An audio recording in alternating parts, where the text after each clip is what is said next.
Est-ce que vous pouvez du coup mettre ma présentation, s'il vous plaît? Donc merci beaucoup pour l'invitation à ce superbe congrès. Moi, je vais vous parler un petit peu du coup des molécules à venir.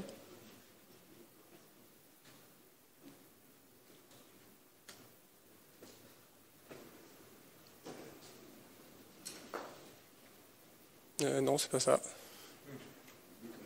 C'est sortir des sentiers battus, Nabols.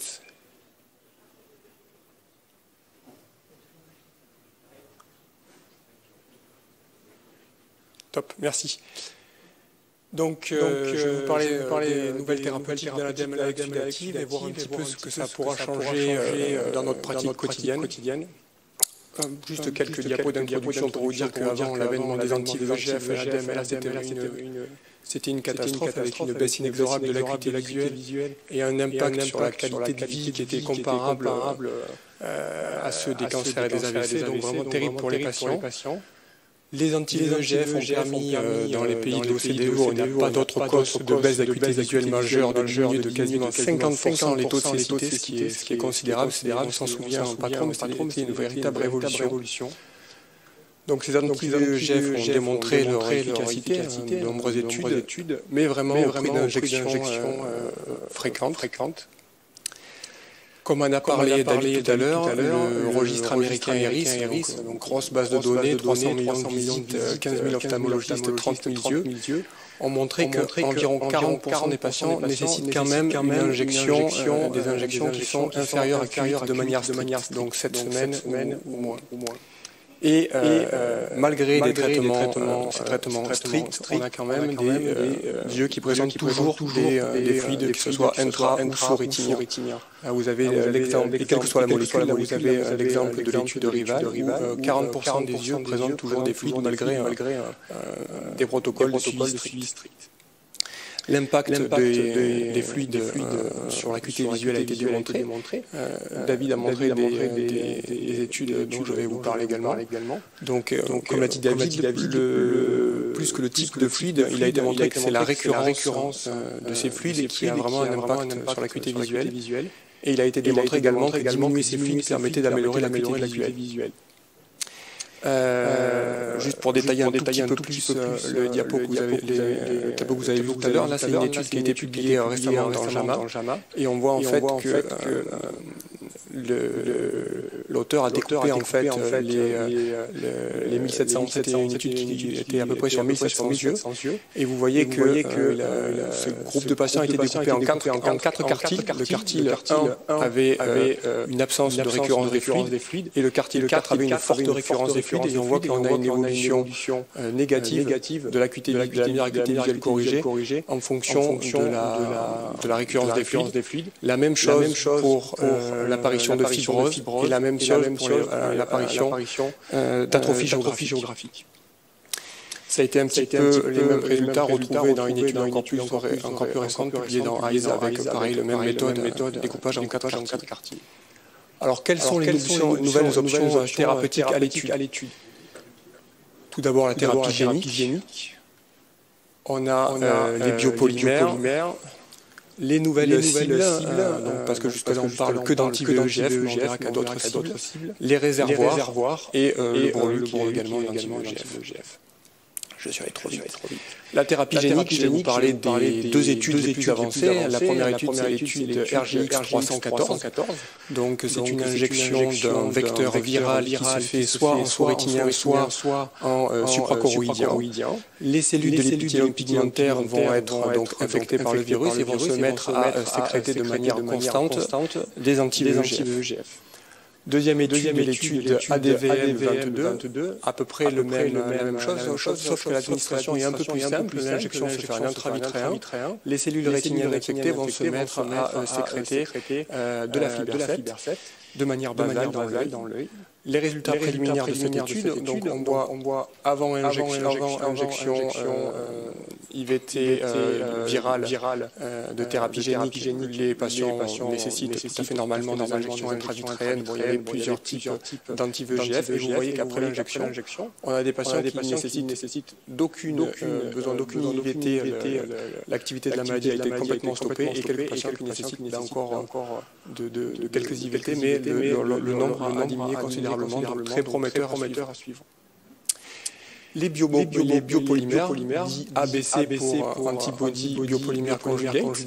Qu'est-ce que c'est? Tout simplement, c'est un anticorps donc anti-VEGF qui est associé à un biopolymère de haut poids moléculaire, ce qui permet d'augmenter la vie intraoculaire, d'augmenter la clairance systémique et d'améliorer donc la tolérance. Les études préliminaires, donc vous voyez une dose de charge de 3 IVT, puis 2 IVT sur le reste de l'année, avec des effets fonctionnels et anatomiques tout à fait intéressants, donc également à suivre. Les réservoirs, est-ce que la vidéo part? Ouais. Est-ce que vous pouvez cliquer la petite vidéo, s'il vous plaît? Non. Ouais. Non, ça ne va pas partir. Bon. Dommage. C'était la vidéo de mise en place du PDF, c'était assez intéressant. Donc, comme on l'a dit j'ai entendu dans les présentations juste avant, le dosage le plus intéressant, c'était le dosage le plus fort de l'étude, c'était du 100 mg par millilitre. Et vous voyez qu'avec ça, 80% des patients ont eu un délai de 6 mois avant la première recharge, un délai médian de 15 mois, et une non-infériorité versus du ranibizumab mensuel, donc ce qui est très intéressant. Dans la petite vidéo que j'avais trouvée sur la publication, on peut la trouver en ligne. Ce qui était intéressant, c'est de montrer qu'ils avaient rajouté en fait à l'incision un petit peu de laser au niveau de la choroïde, parce qu'au départ, il y avait plus d'une hémorragie intra-utéraine sur 2 patients, ce qui était énorme. Donc ils avaient réussi à diminuer fortement ce nombre d'hémorragies intra-utéraines en faisant un petit peu de laser sur la choroïde au moment de l'insertion. Donc ça se met bien sûr au bloc opératoire, mais par contre la recharge peut se faire en salle d'IVT. Il y a un système de pompe à double courant, on aspire le réservoir et on injecte le ranibizumab concentré. Donc c'est intéressant. Le faricimab, je vous ai parlé de nouvelles cibles, c'est intéressant parce qu'en fait, jusque-là, je vous ai parlé que d'anti-VEGF. Le faricimab, il y a un fragment anti-VEGF, mais il y a également un fragment anti-ANG2 qui aurait un potentiel d'amélioration de la stabilité des parois vasculaires. Alors, les protocoles des études TENAYA et UNICEF, c'est un protocole un petit peu particulier, parce que vous voyez déjà, on a 4 IVT d'induction. Et après, les patients sont monitorés à S20 et S24, et en fonction de l'activité de la maladie à S20 ou S24, les patients sont assignés dans 3 bras, un bras Q16, un bras Q12 et un bras Q8. Et une fois qu'ils sont assignés dans ce bras, quelle que soit l'activité de leur maladie, les patients restent dans ce bras. Les résultats sont assez intéressants, vous voyez, avec une majorité de patients qui ont un intervalle supérieur à Q12, mais bon, comme ils sont assignés dès le départ et qui ne peuvent pas sortir du bras, il aurait fallu un petit peu étudier les sous-bras pour faire l'activité. On verra ça quand les études seront publiées, des vrais résultats. Et il n'y avait pas de différence de variation anatomique entre le bras faricimab et le bras aflibercept entre baseline et S48. Le brolucizumab, alors je passe les études de Princeps que vous connaissez par cœur, donc c'était les études Auquerrier avec une non-infériorité fonctionnelle à 48 et 96 semaines, 50% des patients qui avaient maintenu un régime Q12 à 48 semaines et une supériorité au niveau anatomique sur la résorption des fluides. On va s'intéresser à des choses un petit peu nouvelles qui ont été publiées dans Retina en 2020. Les auteurs se sont intéressés aux sous-groupes qui avaient une activité de la maladie à la semaine 16, c'est-à-dire après 8 semaines après la phase d'induction. Donc vous voyez, ça représentait 23% des patients pour le groupe Brolu et 33%, 32% pour le groupe AFLI. Et que deviennent Que deviennent ces patients au fil du temps? On voit qu'on a une réduction de l'activité de la maladie pour les deux molécules, mais il y a une tendance un peu meilleure dans le groupe Brolu, donc à suivre. Si on parle brolucizumab, il faut bien sûr parler de l'encadrement du risque d'inflammation intraoculaire. Donc vous voyez ces clichés qui sont issus de l'article de Baumal, avec donc ce qu'on redoute, c'est-à-dire une vascularite occlusive. David a parlé du registre IRIS et un autre registre qui est similaire, c'est le registre Komodo. Donc vous voyez qu'à eux deux, ce registre, on a quasiment 20 000 yeux traités. Et vous voyez qu'on a des résultats à peu près similaires entre les deux registres, soit à peu près 2,5%, 2,4% d'inflammation intraoculaire et 0,55% de vascularite, qu'elle soit occlusive ou non. Alors, comment dépister les patients à risque de faire ces inflammations intraoculaires après injection intra-utérin de Brolu? Chez quel patient ne peut pas utiliser le brolucizumab? Le seul facteur de risque qui ressort, en fait, c'est les antécédents d'inflammation intraoculaire. Vous voyez qu'en cas d'antécédents d'inflammation intraoculaire, on passe de 2% à 8% dans les deux registres à peu près, un peu plus dans Komodo, on est quasiment à 11%. Et pour les vascularites, c'est la même chose. En cas d'antécédent d'inflammation intraoculaire, on passe de 0,2 à 4%, donc 10 fois plus. Donc la contre-indication absolue à l'utilisation du brolucizumab en cas d'antécédent d'inflammation intraoculaire ou de vascularite. Donc, comment surveiller les patients sous Brolu? À quel moment se méfier? J'aurais tendance à dire tout le temps, mais surtout les 6 premiers mois, parce que vous voyez, dans la majorité des cas d'inflammation intraoculaire et les vascularites surviennent dans les moins de 6 mois, et ça correspond à peu près à avant la quatrième IVT. Alors comment surveiller ces patients? Donc bien sûr réaliser avant chaque injection, surtout les 6 premiers mois, un examen à la lampe à fente à la recherche d'un Tundal ou d'une hyalite. Au sein du centre, on réalise en plus du fond d'œil systématiquement une rétinophotographie grand champ à la recherche, parce qu'on arrive quand même un petit peu mieux à analyser les choses, ça va plus vite, à la recherche d'une vascularite périphérique qui serait passée inaperçue, et au moindre doute, bien sûr, ne pas hésiter à réaliser une angiographie à la fluorescéine. Quelle est la stratégie thérapeutique? Bon, là, rien de nouveau, si ce n'est l'arrêt, bien sûr, du brolucizumab. Et en cas d'inflammation intraoculaire, on passe par des corticoïdes topiques à forte dose. On réévalue fréquemment le patient. Si ça ne passe pas, on passe à la corticothérapie par voie générale. Et en cas de vascularite, d'emblée corticothérapie par voie générale. Arrêt du Brolu, bien sûr. Pour retraiter la DMA, on attend qu'il y ait plus d'inflammation intraoculaire et on bascule sur une autre sous un autre anti-VEGF. Alors Brolu et Vraie-Vie, vous voyez qu'on commence à avoir pas mal d'études, que ce soit aux États-Unis, au Japon ou en Europe. On ne va pas toutes les détailler, simplement très rapidement une étude US, celle qui a été présentée lors de l'ARVO en mai 2021. On voit, c'était une étude à la fois switch et à la fois chez les patients naïfs. On voit que chez les patients switch, on a une acuité visuelle conservée. Chez les patients naïfs, bien sûr, une amélioration de l'acuité visuelle. Et au niveau anatomique, une amélioration dans les deux groupes. Au niveau tolérance, on était à peu près dans les mêmes choses que au Clairier, avec un seul cas de vascularite occlusive qui est survenu après les inflammations, qui est survenu à peu près après 2 IVT. Alors, encore quelques cas courage.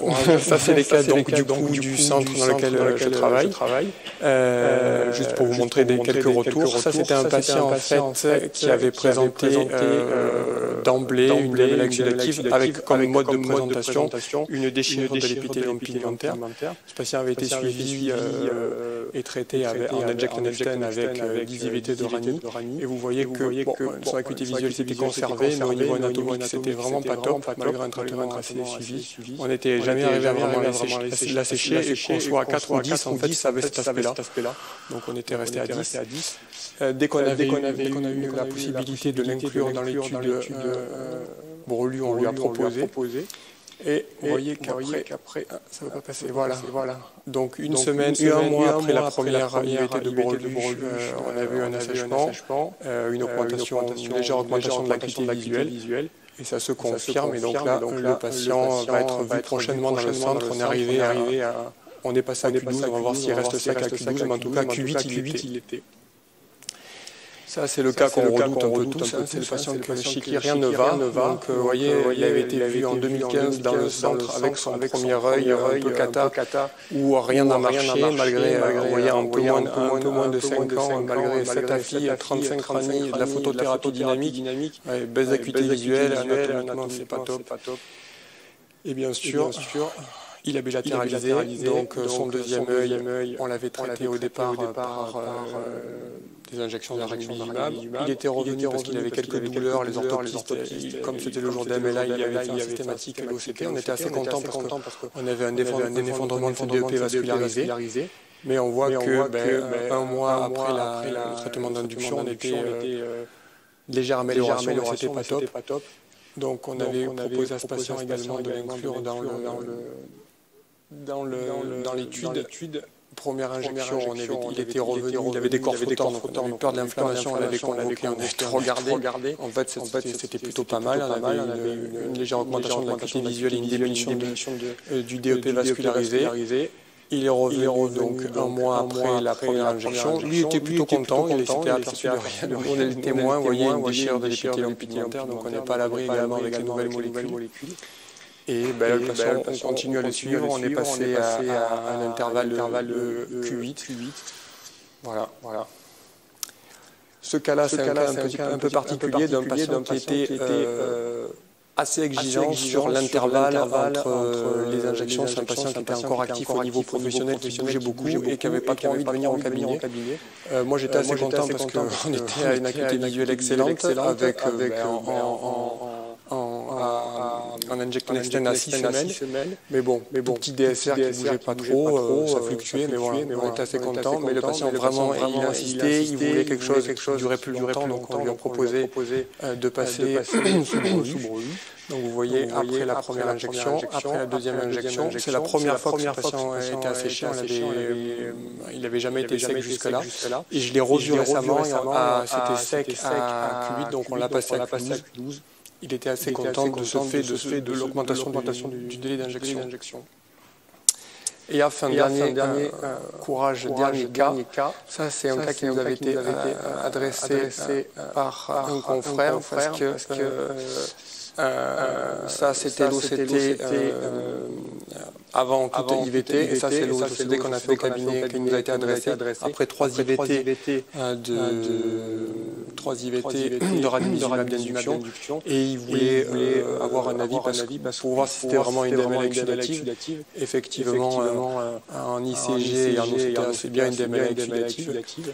Donc on a proposé au patient d'essayer le brolucizumab, et vous voyez qu'après une injection, 2 injections, et là, c'était après la troisième, on a une amélioration au niveau anatomique et au niveau fonctionnel. Voilà.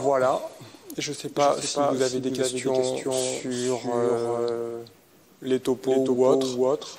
David, si tu as... Merci Nicolas, tu nous montres des images assez incroyables. On voit des DEP assez impressionnants se réaffaisser d'un coup. Donc, ou se déchirer. Alors voilà, c'était ma question essentiellement. C'était est-ce qu'il y a un risque de déchirure qui est calculé? C'est ce qu'on se posait. Je ne sais pas si la puissance de la molécule fait que ça aurait déchiré plus facilement. Je ne sais pas. C'est vrai que quand on revient, on voit un petit peu qu'il y avait...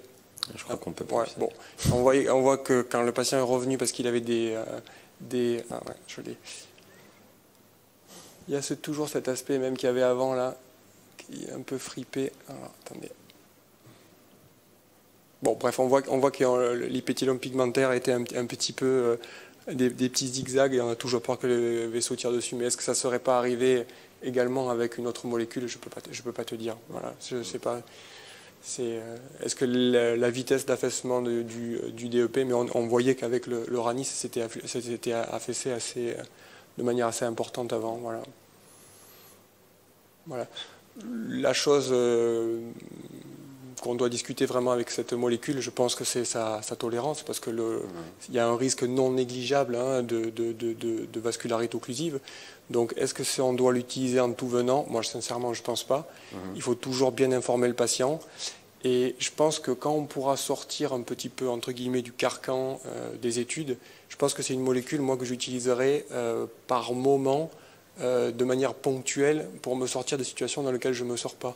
Faire une injection pour vraiment affaisser les choses, et après peut-être faire des injections avec une autre anti-VEGF de manière à ne pas avoir à l'utiliser trop souvent. Parce que clairement, on a vu que dans les études récentes du Brolu, dans les occlusions de veines, me semble-t-il, l'étude Merlin, ils ont arrêté le Q4 parce que la molécule devenait toxique. Donc une augmentation de la molécule, à injecter trop souvent, cette molécule est toxique. Donc l'utiliser, mais vraiment comme arme dans les moments où on ne s'en sort pas, à l'adjoindre à d'autres molécules. Je ne sais pas si vous avez quelqu'un à la même... Voilà. C'est un outil supplémentaire. Il y a des risques, il y a des bénéfices, il faut pondérer ça. Oui.